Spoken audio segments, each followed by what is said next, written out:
நீங்கள் பார்த்துக் கொண்டிருப்பது நாட்டுக்கோட்டை நகரத்தார் டிவி.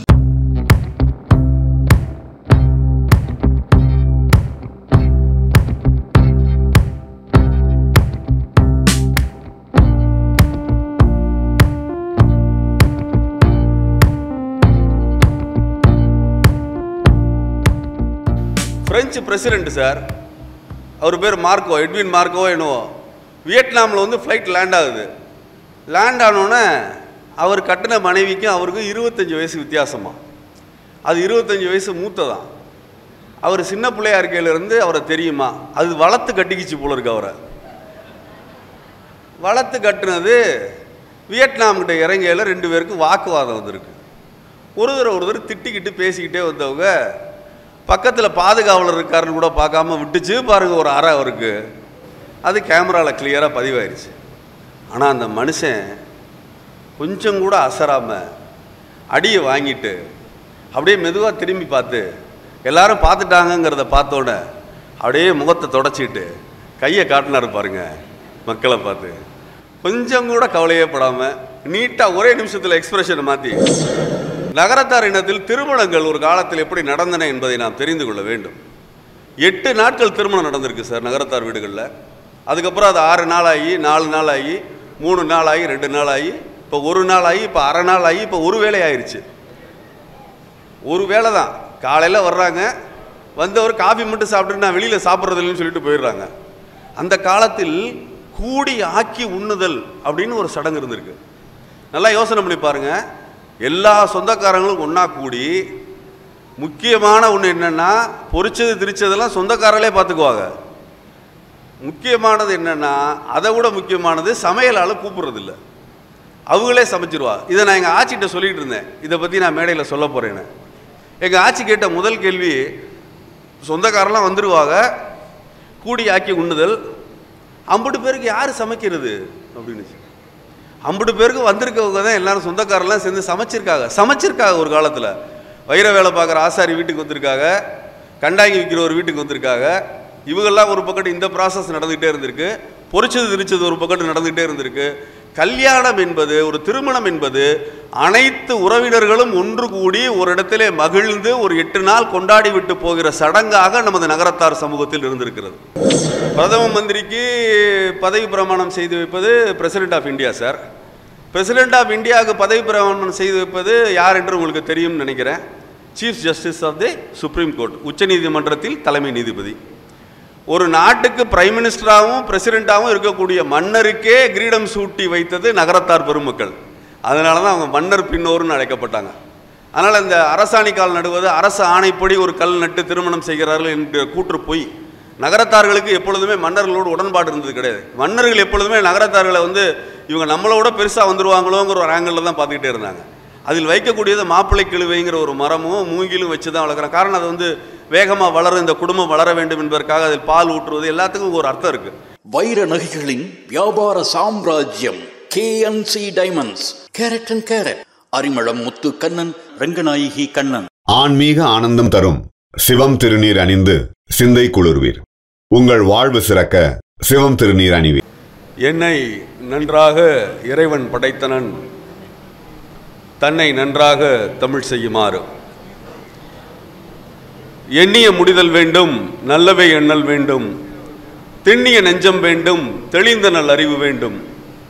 பண்ணிய பாவமெல்லாம் பரிதி முன் பணியைப் போலே நன்னிய நின்முன் இங்கு நசித்திடல் வேண்டுமன்னாய்.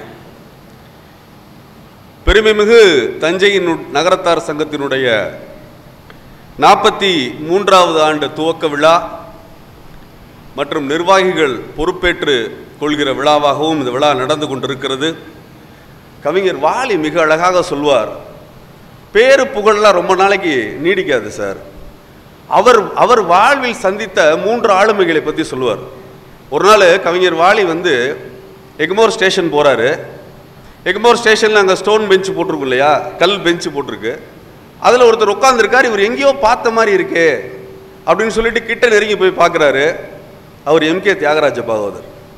ஒரு காலத்தில் இன்னைக்கு எப்படி ரஜினிகாந்தோ அந்த மாதிரி அன்னைக்கு இருந்த super star MK Thyagaraja Bhagavathar ஒருவர் கூட சீண்டுவதற்கு ஆள் இல்லாமல் ஒரு கல் பெஞ்சில் உட்காந்துருக்கார். வாலி சார் மெதுவாக கிட்ட போய் ஐயா நீங்கள் தானே எம்கே தியாகராஜ பாகவதர்? ஆமாம் நான் தான். நீங்கள் அப்படின்னு ஒரு கண்ணு புரியலை. நீங்கள் யாருன்னு தெரியலையே.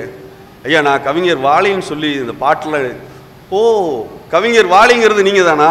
ரொம்ப அற்புதமாக எழுதுறீங்க தம்பி, வாழ்த்துக்கள் என்று சொன்ன பொழுது கவிஞர் வாலி அவர்கள் சொல்கிறார், அந்த வினாடி நான் நொறுங்கி போயிட்டேன் சார்ங்கிறார்.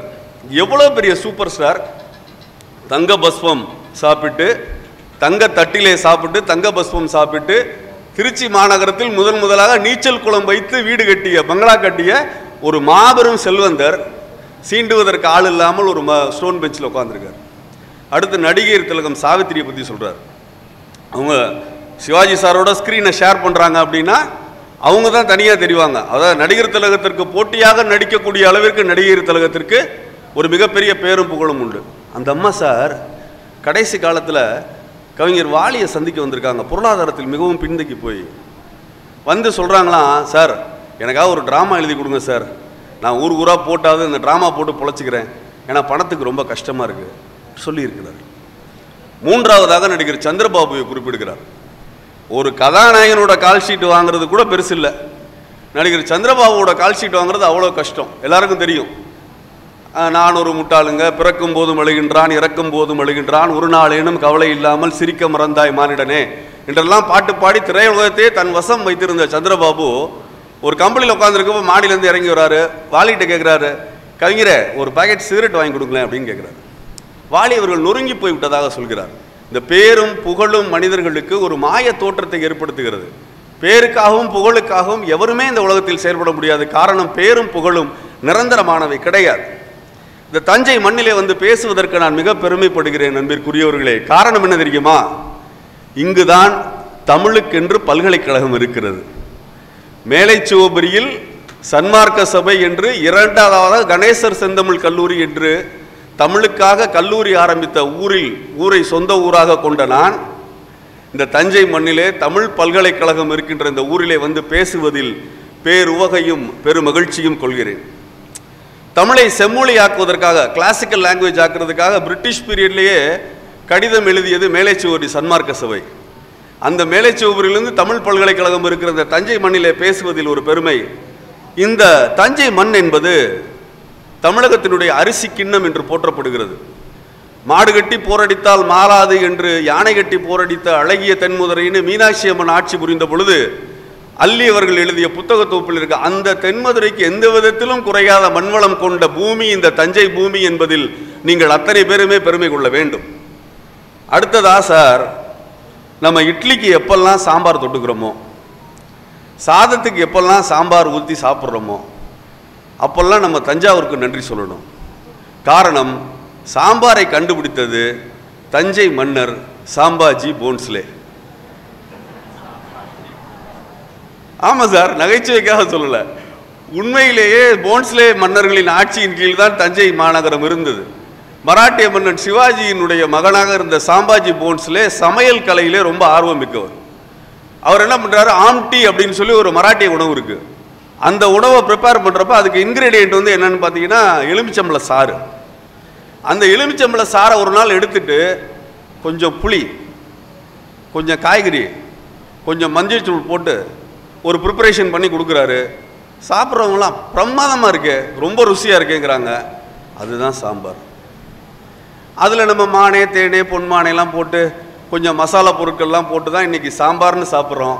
அந்த சாம்பாரை கண்டுபிடித்த பெருமைக்கு சொந்தக்காரர்கள் தஞ்சை மண்ணை சேர்ந்த மன்னர் சாம்போஜி போன்ஸ்லே. அவர் பெயரால் தான் சாம்பார் வழங்கப்படுகிறது. அடுத்தது தஞ்சை பிரகதீஸ்வரர் ஆலயம். அதை சொல்லாமல் இருக்க முடியுமா சார்? தஞ்சை பிரகதீஸ்வரர் ஆலயத்தினுடைய கோபுர உயரம் உங்கள் அத்தனை பேருக்கும் தெரியும், 216 அடி. கீழே இருந்து பார்த்தா ஒரு ஸ்தூபி கல் தெரியுது சார், ஒரு பிரம்மாந்திர கல் தெரியுது இல்லையா?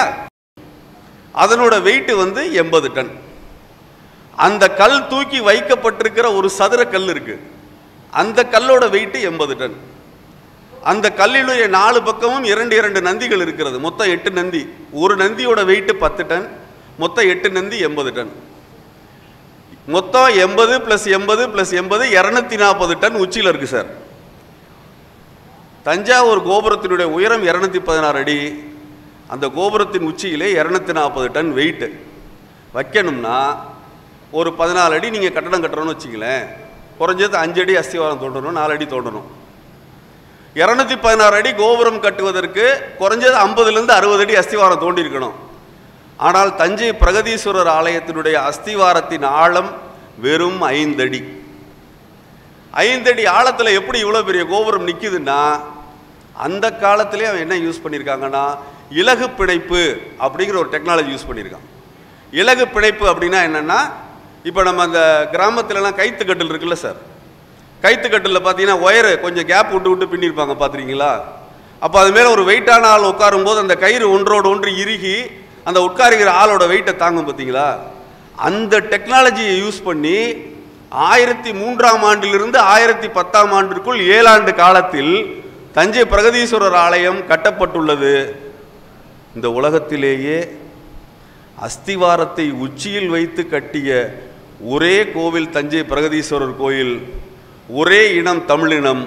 ஆகவே இதற்கு தஞ்சை மண்ணை சேர்ந்த நீங்கள் அத்தனை பேரும் பெருமைப்பட வேண்டும். சார் 7 வருஷம் கட்டியிருக்காங்க. 7 வருஷம் யாரை வச்சு கட்டினாங்கன்னா, சிறை கைதிகளை வச்சு கட்டியிருக்காங்க.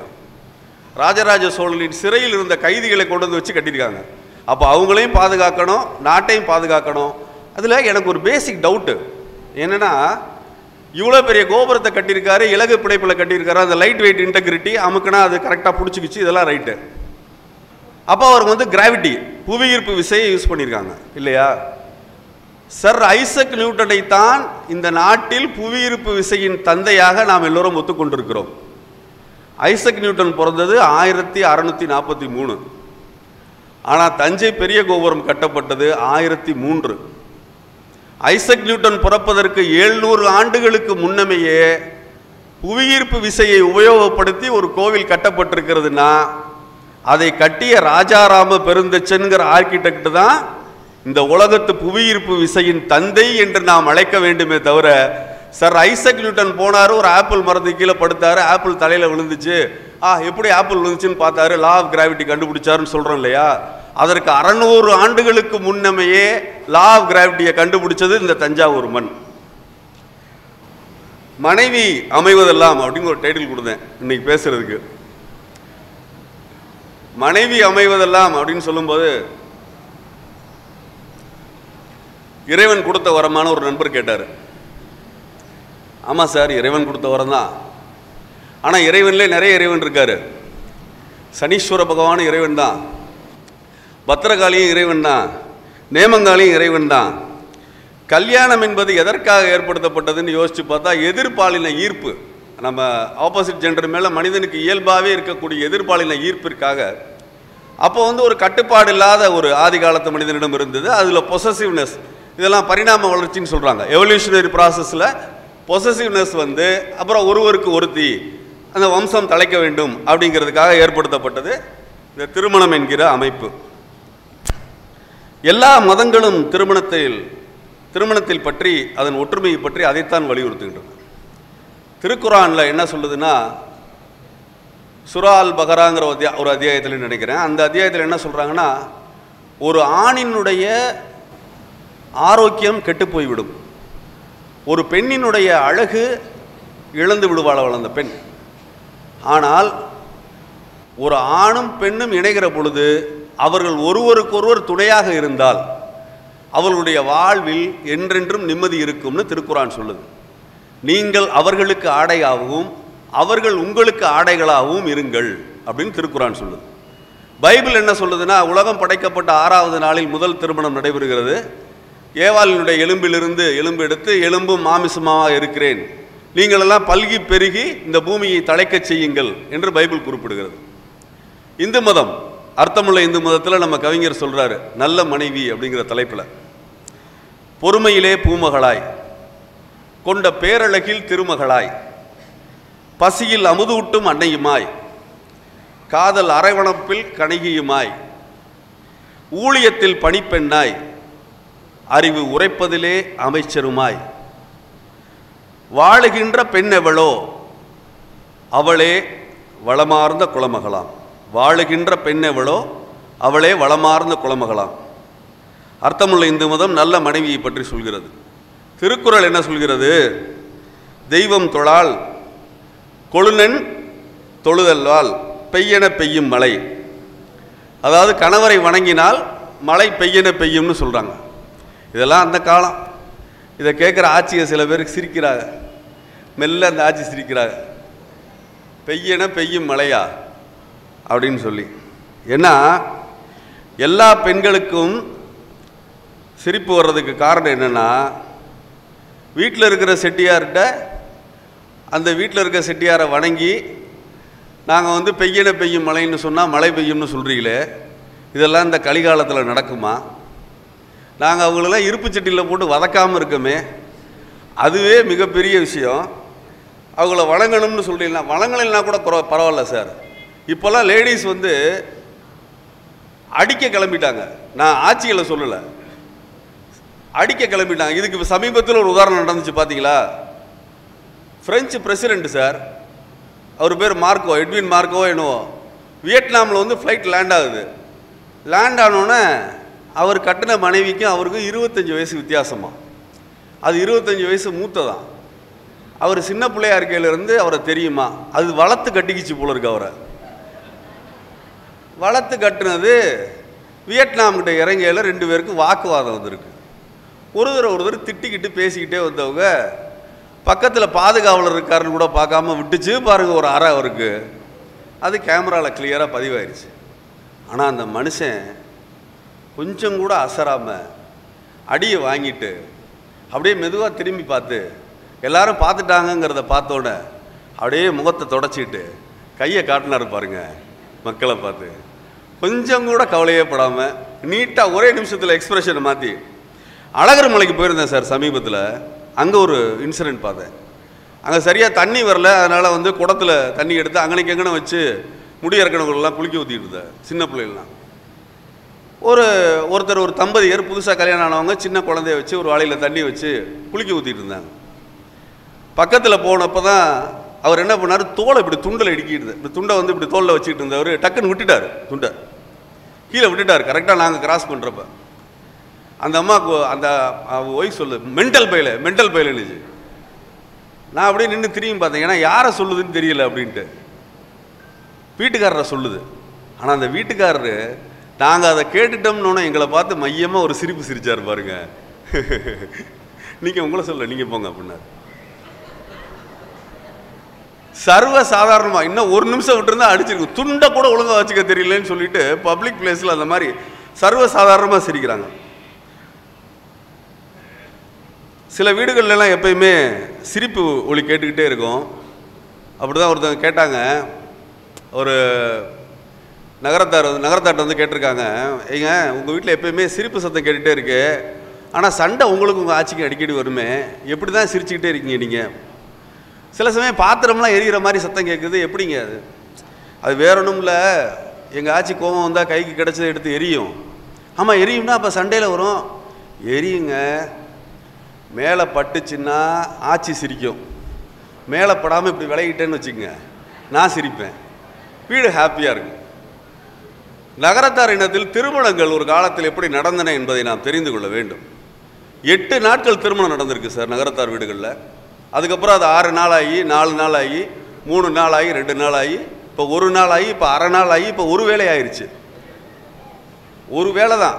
காலையில் வர்றாங்க, வந்து ஒரு காஃபி மட்டும் சாப்பிட்டுட்டு நான் வெளியில் சாப்பிட்றதில்லன்னு சொல்லிட்டு போயிடுறாங்க. அந்த காலத்தில் கூடி ஆக்கி உண்ணுதல் அப்படின்னு ஒரு சடங்கு இருந்திருக்கு.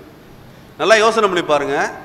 எல்லா சொந்தக்காரங்களும் ஒன்றா கூடி, முக்கியமான ஒன்று என்னென்னா பொரிச்சது திரிச்சதெல்லாம் சொந்தக்காரர்களே பார்த்துக்குவாங்க. முக்கியமானது என்னென்னா, அதை விட முக்கியமானது சமையலால் கூப்பிட்றதில்ல, அவங்களே சமைச்சிருவா. இதை நான் எங்கள் ஆட்சிகிட்ட சொல்லிகிட்டு இருந்தேன், இதை பற்றி நான் மேடையில் சொல்ல போகிறேன்னு.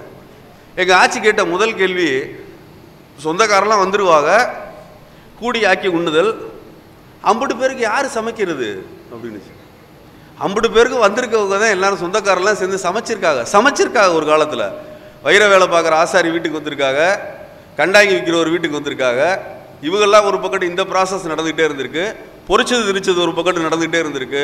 கல்யாணம் என்பது, ஒரு திருமணம் என்பது அனைத்து உறவினர்களும் ஒன்று கூடி ஒரு இடத்திலே மகிழ்ந்து ஒரு 8 நாள் கொண்டாடி விட்டு போகிற சடங்காக நமது நகரத்தார் சமூகத்தில் இருந்திருக்கிறது. என் அன்பிற்குரியவர்களே, இந்த உலகத்தில் எத்தனையோ ஜாதிகள் இருக்கலாம், எத்தனையோ மதங்கள் இருக்கலாம், மனிதர்கள் ஊர்ந்து வந்து சேர்ந்த இடம் ஊர் என அழைக்கப்படலாம், நகர்ந்து வந்து சேர்ந்த இடம் நகரம் என அழைக்கப்படலாம். எத்தனை ஜாதிகள் இருந்தாலும், எத்தனை மதங்கள் இருந்தாலும், எத்தனை இனங்கள் இருந்தாலும், பூர்வ ஜென்மத்தில் புண்ணியம் செய்திருந்தால் மட்டும்தான் இந்த நகரத்தார் சமூகத்தில் வந்து பிறந்திருக்க முடியும் என்பதை நாம் மறந்துவிடக்கூடாது. எதுக்காக சொல்றேன் அப்படின்னா, இந்த உலகத்திலேயே மிக புத்திசாலிகளாக சொல்லப்படுபவர்கள் யூதர்கள். யூதர்கள் வந்து எப்படி வேணாலும் வாழலாம்ங்கிற கோட்பாடு கொண்டவர்கள். ஆனால் நகரத்தார் மட்டும்தான் தாங்கள் வீட்டில் வைத்து வணங்கக்கூடிய அப்பத்தாக்களையும் ஆயாக்களையும் தெய்வமாக மதித்து, அந்த குலதெய்வத்தை மதித்து, நாணயம் தவறாமல் இன்று வரை இப்படித்தான் வாழ வேண்டும் என்கிற ஒரு மரியாதையோடு வாழ்ந்து கொண்டிருக்கிற சமூகம் இந்த நகரத்தார் சமூகம். அடுத்து இந்த கல்யாணத்தில் வந்து நகரத்தார் அந்த காலத்து திருமணத்தில் கிழவன் தான் தாலி கட்டியிருக்காரு. நகரத்தார் திருமணத்தில் கிழவன் தான் தாலி கட்டியிருக்காரு. அந்த ஊர்லேயே இருக்கிற வயசான நகரத்தார் தான் தாலி கட்டியிருக்காரு. கிடக்கிறதெல்லாம் கிடக்கட்டும், கிளவியை தூக்கி மனையில் வைக்கணும் ஒரு பழமொழி இருக்குல்ல, கிழவனை தூக்கி மனையில் வைக்கணும். அந்த கிழவைங்கிறது யாருன்னா அந்த ஊரில் இருக்கக்கூடிய வயதான ஒரு நகரத்தார். அவரை குதிரை மேலே அழைச்சிட்டு வந்து அவரை வைத்து தாலி ஃபஸ்ட்டு புக்கிங் வந்து கிழவன் தான். அடுத்து வந்து அந்த காலத்தில் பாலுக்கு சொல்லி வைப்பாங்க. ஃபஸ்ட்டு கிழவனுக்கு, அடுத்து வந்து இந்த பால், அந்த ஊரில் பால் கிடைக்காது பெரும்பாலும், பாலுக்கு சொல்லி வைப்பாங்க. இது போன்று தான் நமது திருமணங்கள் அப்போ நடந்துக்கிட்டு இருந்திருக்கு. ஆனால் இப்போ அதுக்கெல்லாம் தேவையே இல்லை சார். என்ன ரீசன்னு கேட்டிங்கன்னா, இப்போ பொண்ணுங்க பூரா மாப்பிள்ளைகளை வேண்டாம் வேண்டாம் வேண்டாம், இந்த மாப்பிள்ளை வேண்டாம் இந்த மாப்பிள்ளை வேண்டான்னு சொல்லி கல்யாணம் பண்ண வேண்டிய மாப்பிள்ளையெல்லாம் கொஞ்சம் கொஞ்சமாக தன்னாலே கிழவை மாதிரி ஆயிடுறதுனால தனியாக ஒரு கிழவனை அரேஞ்ச் பண்ணி கொண்டு வந்து தாலி கிட்ட வைக்கணுங்கிறது இல்லை. கல்யாணம் பண்ண வர்ற மாப்பிள்ளையே கிழவை மாதிரி தான் இருக்கார். இதில் சில மாப்பிள்ளைய பக்கம் அந்த பெடஸ்டல் ஃபேன் வச்சுருப்பாங்கள்ல கல்யாணக்கார வீட்டில், அதை திருப்பி வச்சோம்னா அவர் தொப்பியோடு சேர்ந்து தலையில் இருக்கிற விக்கும் பறந்துடுது. சில இடத்துல மாப்பிள்ளைகளே பறந்துடுறாங்க, அவ்வளோ ஒல்லியாக இருக்காங்க. ஏன்னா நம்ம ஆட்சிகளோட கண்டிஷன் அப்படி, என்னென்ன எப்படி எப்படி இருக்கணும் அப்படிங்கிறது. பிரதம மந்திரிக்கு பதவி பிரமாணம் செய்து வைப்பது president of India sir. President of இந்தியாவுக்கு பதவி பிரமாணம் செய்து வைப்பது யார் என்று உங்களுக்கு தெரியும்னு நினைக்கிறேன். Chief justice of the supreme court, உச்சநீதிமன்றத்தில் தலைமை நீதிபதி. ஒரு நாட்டுக்கு பிரைம் மினிஸ்டராகவும் பிரசிடென்ட்டாகவும் இருக்கக்கூடிய மன்னருக்கே கிரீடம் சூட்டி வைத்தது நகரத்தார் பெருமக்கள். அதனால தான் அவங்க மன்னர் பின்னோர்னு அழைக்கப்பட்டாங்க. அதனால் இந்த அரசாணி கால் நடுவது, அரசு ஆணைப்படி ஒரு கல் நட்டு திருமணம் செய்கிறார்கள் என்கிற கூற்று போய்.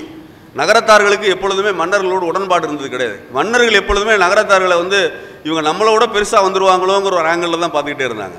அதில் வைக்கக்கூடியது மாப்பிள்ளை கிழுவைங்கிற ஒரு மரமும் மூங்கிலும் வச்சு தான் வளர்க்குறாங்க. காரணம் அது வந்து வேகமாக வளரும், இந்த குடும்பம் வளர வேண்டும் என்பதற்காக அதில் பால் ஊற்றுவது எல்லாத்துக்கும் ஒரு அர்த்தம் இருக்குது. வேளங்குடி கல்வெட்டில் கிளியராக போட்டிருக்கு சார். நான் போன தடவை வந்து திருவான்மியூரில் பேசின பேச்சுக்கு கூட இந்த கமெண்ட் செக்ஷனில் நிறைய கமெண்ட் வந்து இந்த சொந்த தொழில் செய்கிறத பற்றி தான் வந்துச்சு. உங்களுக்கு என்ன, நீங்கள் சொந்த தொழில் செய்யணும்னு சொல்லிட்டு போயிருக்கீங்க, எங்களுக்கெல்லாம் தெரியும் ஜிஎஸ்டி பிரச்சனை, இன்கம் டேக்ஸ் பிரச்சனை, கரண்ட்டு பில்லு கூட கட்ட முடியல, வேலைக்காரங்க வடக்கத்துக்கு இழுக்கிறாங்க, நாங்கள் தொழில் நடத்துறதுல உள்ள சிரமம் எங்களுக்கு தானே தெரியும் என்றெல்லாம் ஏகப்பட்ட பேர் கமெண்ட். அதில் ஒருத்தர் சொல்லியிருக்காரு, எல்லாருமே பல்லக்கில் ஏறி உட்காந்துட்டா பல்லாக்க தூக்குறது யாருன்னு ஒருத்தர் கேள்வி கேட்டிருந்தார். நான் கூட அந்த ஸ்பீச்சில் கேட்டிருந்தேன், 74,000 கோடி ரூபா நெட் ஒர்த் உள்ள கம்பெனியை வந்து முருகப்பா குரூப் ஆஃப் கம்பெனிஸ் திரு வெள்ளையன் சுப்பையா ஐயா அவர்கள் நிர்வகிக்கிறார்கள். 74,000 கோடிக்கு எத்தனை சைபர்னாவது வேலை பார்க்குறவங்களுக்கு தெரியுமான்னு கேட்டேன். அதற்கு காரணம் என்னென்னா, நகரத்தார் இளைஞர்களை அண்ணன் செய்வது போல் ஒரு ஃபண்டு ஜென்ரேட் பண்ணி சொந்த தொழில் செய்வதற்கு ஊக்குவிக்க வேண்டும் என்பதற்காக சொன்னேனே தவிர, வேலைக்கு செல்பவர்கள்லாம் தரம் தாழ்ந்தவர்கள் மற்றவங்களாம் ஒசத்திங்கிறதுக்காக சொல்லலை. அது எதற்காக சொல்லப்பட்டது என்றால், வேளங்குடி கல்வெட்டிலே கிளியராக போடப்பட்டிருக்கு, நகரத்தார் பெருமக்கள் அடிமை தொழில் செய்யக்கூடாது, அவர்கள் சொந்த தொழில் தான் செய்ய வேண்டும். சார் என்ன சார் சொந்த தொழில்ங்கிறீங்க சார்? தொழிலினுடைய முகம்தான் இன்னைக்கு மாறி இருக்கு. Face of the business has change, அவ்வளோதான். இன்னைக்கு முகம் மாறி இருக்கு. ஆனால் தொழிலில் கிடைக்கக்கூடிய லாபமோ, இன்னும் சொல்ல போனால் முதல்ல இருக்கிறத விட தொழிலுக்கு வந்து நிறைய சப்போர்ட் இருக்குது. இப்போ டக்குன்னு வளர்றதுக்கு ஒரே ஒரு உதாரணம் சொல்லட்டுமா? இந்தியாவில் எவ்வளோ ரூபாய்க்கு தினம் இட்லி மாவு விற்கும்னு யாருக்காவது தெரியுமா? இட்லி மாவு, அரைக்கப்பட்ட பேட்டர் இட்லி மாவு எவ்வளோ ரூபாய்க்கு விற்கும்னு தெரியுமா? சொல்லிடுறேன் சார், வருஷத்துக்கு கிட்டத்தட்ட 450 கோடி ரூபாய்க்கு இட்லி மாவு விற்குது. வருஷத்துக்கு 450 கோடி ரூபாய்க்கு இட்லி மாவு விற்குது. அதில் 90% மார்க்கெட் ஷேர் ஒரே கம்பெனிக்காரன் வச்சுருக்காங்க. ஒரே கம்பெனிக்காரர் ஒரு பாய் நடத்துகிறார், ஐடி ஃபுட்ஸோ ஐபி ஃபுட்ஸோ ஏதோ ஒன்று. அவர் தான் பாம்பேயில் இருந்து இப்போ 95% வீட்டில் அவருடைய மாவு தான். காலையில் 100 பேர் வீட்டில் தோசை ஊற்றுறாங்கன்னா 95 பேர் வீட்டில் வந்து ஊற்றக்கூடிய மாவு வந்து அவர் கம்பெனியினுடைய மாவு. அப்போ இந்த மாதிரி ஒரு தொழில் இருக்குங்கிறதே நகரத்தார்களுக்கு ஆரம்பத்தில் தெரியாது. இதெல்லாம் நம்மளுக்கு முன்னாடி பழக்கப்படுத்தலை. நமக்கு தெரிஞ்சது மெடிக்கல்ஸு, பேப்பர் கடை, ஸ்டேஷனரி கடை, வட்டி கடை, இந்த மாதிரி சில தொழில்கள். இன்றைக்கி அன்னை மாதிரி இருக்கக்கூடியவர்கள் நாங்கள் ஃபண்டிங் பண்ணுறோம், நீங்கள் ஸ்டார்ட் அப்போட வாங்க, புதிய தொழில் செய்யுங்கள் என்கிற உற்சாகத்தையும் உத்வேகத்தையும் ஏற்படுத்த வேண்டும் என்பதற்காகத்தான் நான் அப்போ அந்த மீட்டிங்கில் அது மாதிரி பேசியது. இப்போ இருக்கிற கல்யாணத்துக்கு நம்ம பொண்ணுங்க போடுற கண்டிஷனை பற்றிலாம் கொஞ்சம் சொல்லணும்னு நினச்சேன். ஏன்னா அதை வச்சு தானே மனைவி அமைய போகுது. மனைவி அமைகிறதுக்காக என்னென்ன கண்டிஷன்லாம் இன்றைக்கி போடுறாங்க அப்படின்னா, முதல் கண்டிஷன், மாப்பிள்ளையோட வெயிட் வந்து 65 கிலோ தான் இருக்கணுங்கிறாங்க. மாப்பிள்ளைக்கு வெயிட் வந்து 70 கிலோ இருந்தால் ஓவர் வெயிட்டுங்க, 65 ஒரு 5 கிலோ குறைச்சிட்டு நீங்கள் எங்களை திருப்பி கூப்பிடுங்கிறாங்க. அந்த அளவிற்கு ஆகிவிட்டது. அதே மாதிரி இன்னொன்று என்னென்னா, கருகருன்னு முடி இருக்கணும். மாப்பிள்ளைக்கு கருகருன்னு முடி இருக்கணும்னா எல்லா மாப்பிள்ளைகளுக்கும் எல்லா ஊர் வெளியூரில் போய் படிக்கிறதுனால எல்லாருக்கும் கருகருன்னு முடி இருக்குன்னு சொல்ல முடியாது. அப்போ நான் ஒரே ஒரு கேள்வி கேட்குறேன், கொஞ்சம் முடி அடர்த்தி கம்மியாக இருக்கிற லேசாக வழுக்க தெரிகிற மாப்பிள்ளையெல்லாம் என்ன பண்ணுவாங்கன்னு நீங்களே யோசிச்சு பாருங்கள். இதுக்கு தான் இந்தோனேஷியாவில் வந்து வழுக்கை தலையோடு ஒருத்தர் வந்து கல்யாணம் பண்ண வந்தாருன்னா ஜட்ஜி அவரோட ஃபோட்டோ எடுத்துக்கு வரான். துர்க்மெனிஸ்தான் ஒரு நாடு இருக்குது சார், அந்த நாட்டில் தலைமுடி கம்மியாக இருக்கிறவர் வந்து கல்யாணம் பண்ணிக்க வந்தாருன்னா அவருக்கு 2வது 3வது திருமணம் செய்வதற்கு பர்மிஷன் கொடுக்குறாங்க. அதை விட பெரிய பியூட்டி என்னென்னா, ஆஸ்திரேலியாவில் கொஞ்சம் முடி கம்மியாக ஒரு காதலன் கிடைச்சா கணவனை விவாகரத்து செய்வதற்கு மனைவிக்கு உரிமை இருக்கிறது. அப்போ அந்த மாதிரிலாம் இந்தியாவில் கூடிய சீக்கிரம் நம்ம இந்த மாதிரி முடி கம்மியாக இருக்கிறவங்களுக்கு, நிறைய படித்தவங்க இருக்காங்க, நிறைய ஆஃபீஸர்ஸ்லாம் இருக்காங்க, எல்லோரும் கூடி ஒரு நல்ல முடிவாக எடுத்து கொஞ்சம் முடி அடர்த்தி கம்மியாக இருக்கிற பையன்களுக்கும் திருமணம் நடப்பது போல் ஏற்பாடு செய்ய வேண்டும். அதே மாதிரி அடுத்த கண்டிஷன் வந்து, நான் நாய் பூனை புறா வளர்ப்பேன்னு பொண்ணுங்க சொல்லுது. நாய் பூனை புறாலாம் நான் வளர்ப்பேன், அதை நீங்கள் என்னென்னு கேட்கக்கூடாதுன்னு. இந்த நாய் பூனை புறாலாம் வளர்க்குறதுல எந்த பிரச்சனையும் இல்லை. அந்த புறாவினுடைய உடம்பிலிருந்து வரக்கூடிய ஒரு எச்சம் இருக்குல்ல, அது ரொம்ப ரொம்ப பாய்சனஸ்ன்னு சொல்கிறாங்க. அது வந்து மனிதனை வந்து கொல்லக்கூடிய அளவிற்கு விஷத்தன்மை. இப்போ நடிகை மீனா கூட அவங்க ஹஸ்பண்ட் இறந்து போனாங்கல்ல சார், நடிகை மீனா ஹஸ்பண்ட் இறந்து போனது கூட அந்த புறாவினுடைய எச்சம், அந்த எச்சத்துலேருந்து வந்து அவங்க வீட்டை சுற்றி அந்த புறா வளர்க்குறவங்க நிறைய பேர் இருந்திருக்காங்க. அதுலேருந்து வந்திருக்கக்கூடிய அந்த ஸ்மெல் வந்து அவரோட லங்ஸை பாதித்து அவர் இறந்துட்டாருன்னு சொல்கிறாங்க. ஸோ இந்த வீட்டுக்குள்ளார வந்து அதனுடைய அந்த முடியெல்லாம் வந்து டீகம்போஸே ஆகாது. நிறைய பெண்களுக்கு அதனால் விவாகரத்து நடந்திருக்கு, அதனால் விவாகரத்து வேணும்னு கேட்குறாங்க. என்ன மெயின் ரீசன்னா, இன்றைக்கி பொருளாதார சார்புங்கிறது தேவையற்றதாகி விட்டது பெண்களுக்கு. அதாவது ஒரு அப்பா இருக்கார், ஒரு மகன் இருக்குன்னு வச்சுங்களேன். அப்பா வந்து ரிட்டையர்மெண்ட் ஆகிறப்ப என்ன சம்பளம் வாங்குறாரோ அதை வந்து மகள் முதல் மாதமே வாங்கி விடுகிறார். முதல் மாதமே மகள் வாங்கி விடுவதனால அவங்க பெருசாக பொருளாதாரத்துக்கு யாரையும் நம்பி இருக்க வேண்டிய அவசியம் இல்லை. ஒரு காலத்தில் தான் கட்டின புடவையோட ஊதிய பூசி அனுப்பிச்சி விடுங்க, பொண்ணை நாங்கள் பார்த்துக்குறோம் அப்படின்னு சொன்னதெல்லாம் ஒரு காலம். ஆனால் இன்றைக்கு போட்டிருக்கிற பெர்முடாஸோட பையனை அனுப்பிச்சி விடுங்க, பையனை நாங்கள் பார்த்துக்குறோம்னு பொண்ணு சொல்லுது. பொண்ணு மேற்கொண்டு என்ன சொல்லுது, ஜெர்மனியில் எனக்கு வீடு இருக்குது, அங்கேயே எனக்கு கார் இருக்குது, எல்லா வசதியும் இருக்குது, பையனை வந்து நான் ஃப்ளைட்டில் டிக்கெட் போட்டு ஜெர்மனி கூட்டிகிட்டு போயிடுறேன், ஃப்ளைட்டில் டிக்கெட் போடாமல் பின்னா அவன் கடலில் குதித்து நீந்தியா வருவேன், இது சொல்லுது. இவன் கேட்குறேன், ஏம்மா நீ சொல்கிறதெல்லாம் கரெக்டு, அங்கே வந்து எனக்கு ஜெர்மனியில் வேலை கிடைக்கலன்னா என்ன அத்தா பண்ணுறது, அதனால என்ன, நான் இப்போ வீட்டு வேலை பார்க்குறதுக்கு அங்கே ஒரு அம்மா வச்சுருக்கேன், அதுக்கு மாதம் 1500 யூரோ தர்றேன், நீங்கள் வீட்டை பொறுப்பாக பார்த்துக்குங்க, அந்த 1500 யூரோவையும் உங்களுக்கு கொடுக்குறேன், உங்களுக்கு வேலைக்கு வேலை கொடுத்ததாகவும் இருக்கும், நீங்களுக்கு சம்பாதிச்ச மாதிரியும் இருக்கும், நீங்கள் ஏன் காசில் பிழைக்கலேன்னு தலை நிமிர்ந்து வாழலாம். வேலைக்கு ஆள் கூப்பிடுது, அது ஜெர்மனிக்கு வேலைக்கு ஆள் கூப்பிடுது. இதில் வந்து மாப்பிள்ளையெல்லாம் மிடுக்காக இருந்ததெல்லாம் அந்த காலம் சார். மாப்பிள்ளை மிடுக்கு, மாப்பிள்ளை முறுக்கு, தலை தீபாவளிக்கு போனால் அப்படி மிடுக்கா முறுக்கா வர்றதெல்லாம். இப்போல்லாம் மாப்பிள்ளை மிடுக்கு காமிச்சாருன்னு வச்சுங்க, பொண்ணு நான் எங்கள் அப்பச்சி வீட்டிலே இருந்துக்கிறேன்னு சொல்லிடுவாங்க. அப்புறம் காலம் பூரா மாப்பிள்ளை வந்து வாழா வெட்டனாக தான் இருக்கணும். வாழா வெட்டிக்கு ஆப்போசிட் கரெக்டு தானே சார்? நானும் கூகுள்லாம் தேடி பார்த்தேன், வாழா வெட்டிக்கு ஆப்போசிட் என்னன்னு ஒரு வார்த்தையும் இல்லை, அதனால் வாழா வெட்டன்னு போட்டேன். இதுதான் அந்த ஆக்சுவலாக. இப்போ முதல்லலாம் சொல்லுவாங்க, வீட்டுக்கு ஒரு மரம் வளர்ப்போம், வீட்டுக்கு ஒரு மகன் பிறக்கணும் அப்படிம்பாங்க. இப்போ வீட்டுக்கு வீட்டில் இருக்கிற பிறந்திருக்கிற மகன்லாம் மகானாக மாறிக்கிட்டு இருக்கான். இவனுக்கு வயசாகி கொஞ்சம் கொஞ்சமாக அப்படியே டர்பன் கட்டி காவி வேஷ்டி கட்டி அப்படியே உள்ளேருந்து வெளியில் போகிறப்ப அப்படியே சுவாமிஜி மாதிரி தான் போகிறான். நம்மளுக்கு பேர் மொத்தத்தையுமே ஒரு A4 ஷீட்டில் எழுதிடலாம். மொத்தமே ஒரு சைடு லேடிஸ் பேரை பூரா எழுதிடலாம், ஆட்சிய பேர் பூரா எழுதிடலாம், இன்னொரு சைடு செட்டியார்க பேர் பூரா எழுதிடலாம். இந்த செட்டியார்க பேர் பார்த்தீங்கன்னா பழனியப்பன், ஆண்டியப்பன், ஆவுடையப்பன், வள்ளியப்பன், இப்படி தானே சார் இருக்கும். இப்போ இவங்கெல்லாம் வளர்ந்து இந்த மாதிரி பயல்கள் வளர்ந்து வளர்ந்து வளர்ந்து சுவாமிஜி ஆகிட்டா இப்போ அவங்க பேர் பழனியப்பானந்தா, ஆண்டியப்பானந்தா, ஆவுடையப்பானந்தா. நல்ல வேளை எனக்கு சீக்கிரம் கல்யாணம் ஆயிடுச்சு, இல்லாட்டி என் பேர் முத்தானந்தான்னு வச்சுருப்பாங்க. ஏன்னா இன்றைக்கி அந்த மாதிரி இருக்குது. வீட்டுக்கு ஒரு மகானை வளர்க்கக்கூடிய அளவிற்கு இன்றைக்கி தலைமுறைகள் மாறிக்கொண்டிருக்கிறது. கல்யாணத்தினுடைய சடங்குகள் மாறிக்கொண்டிருக்கிறது. மூதுரையிலே ஒரு அருமையான பாடல் வரும். அற்ற குளத்து அருநீர் பறவை போல் உற்றுளி தீர்வர் உறவல்லர், அக்குளத்தில் கொண்டியும் ஆம்பலும் நெய்தலும் போலவே ஒட்டி உருவார் உறவு. அர்த்தம் ரொம்ப சிம்பிள் சார், ஒன்றே ஒன்று தான். அற்ற குளத்து அருநீர் பறவை போலனா பெரிய குளத்தில் ஃபுல்லாக தண்ணி இருக்கும் பொழுது நீர் பறவைகள் வந்துட்டு போகும். அதே குளத்தில் தண்ணி வத்திருச்சுன்னா எந்த குளத்தில் தண்ணி இருக்கோ அங்கே போயிடும். அற்ற குளத்து அருநீர் பறவை போல உற்றுளி தீர்வர் உறவல்லர். டக்குன்னு விட்டுட்டு ஓடி போகிறவங்க உறவு கிடையாது. சான்ஸ் கிடைச்சா, பணம் கிடைச்சா, எக்கனாமிக்கலாக சப்போர்ட் பண்ணால் நான் கூட இருக்கேன், இல்லைன்னா நமக்கு தெரியாது, உனக்கு சம்பளம் குறைஞ்சுன்னா நான் உன்னை விட்டு போயிடுவேன், டைவர்ஸ் வேணும்னு கேட்குறது உறவல்ல. அக்குளத்தில் கொட்டியும் ஆம்பலும் நெய்தலும்னு அந்த நீர் செடிகள் இருக்கு இல்லையா, அது குளம் வற்றினாலும் குளம் செழிப்பாக இருந்தாலும் அந்த குளத்தை விட்டு எந்த காலத்திலும் போகாது. உண்மையான உறவு என்பது அன்பால் கட்டமைக்கப்பட்டது. கண்ணதாசன் மிக அழகாக சொன்னார், ஆண்டவன் ஒரு நாள் கடை விரித்தான், அதில் 1000 பொருள் குவித்தான்.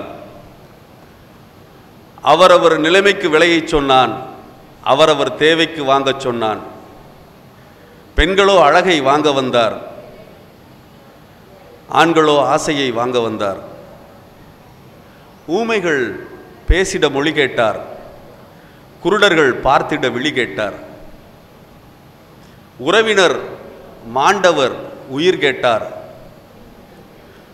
புலவர்கள் பொய்யை வாங்கச் சென்றார், தலைவர்கள் புகழை வாங்கி கொண்டார். இதயம் என்பதை விளையாய் தந்து அன்பை வாங்கிட எவரும் இல்லைனர். இதயம் என்பதை விளையாய் தந்து அன்பை வாங்கிட எவரும் இல்லை என்று சொன்னார். என் அன்பிற்குரியவர்களே, திருமணம் என்கிற பந்தம் என்பது அன்பால் கட்டமைக்கப்பட்டது. அது பொருளாதாரம் சார்ந்ததோ அல்லது வேறு வைர கட்டசரம், வைர ஒட்டியானோ, சம்பாத்தியம் கூட குறைச்சி பெரிய வீடு இருக்குது, உனக்கு வீடு சைஸ் சின்னதாக இருக்குது, கார் பெருசாக இருக்குது, சின்னதாக இருக்குங்கிறதுல இல்லை. அன்பு சார்ந்தது மட்டும்தான். எனக்கான பெண் இவள், எனக்கான கணவன் இவன், வாழ்க்கை முழுவதும் இவன் துணையாக இருக்கப் போகிறான் என்கிற சிந்தனை இருந்தால் மட்டும்தான் இல்லறம் நல்லறமாக இருக்கும் என்று சொல்லி, கலையாத கல்வியும் குறையாத வயதும் ஓர் கபடு வாராத நட்பும், கன்றாத வளமையும் குன்றாத இளமையும் கழு பிடி இல்லாத உடலும், சலியாத மனமும் அன்பகலாத மனைவியும் தவறாத சந்தானமும், தாழாத கீர்த்தியும் மாறாத வார்த்தையும் தடைகள் வாராத கொடையும், தொலையாத நிதியமும் கோணாத கோளும் ஒரு துன்பம் இல்லாத வாழ்வும், துய்யனின் பாதத்தில் அன்பும் உதவி பெரிய தொண்டரோடு கூட்டு கண்டாய், அலையாளி அரிதுயிலு மாயனது தங்கையே ஆதிக்கட ஊரின் வாழ்வே, அமுதீசர் ஒரு பாகம் அகலாத சுகவாமி அருள்வாமி அபிராமியே என்று அபிராமி அன்னை அபிராமியின் அருள் உங்கள் அத்தனை பேரின் குடும்பங்களிலும் நிறைந்திருக்கட்டும். வாய்ப்பிற்கு நன்றி. வணக்கம்.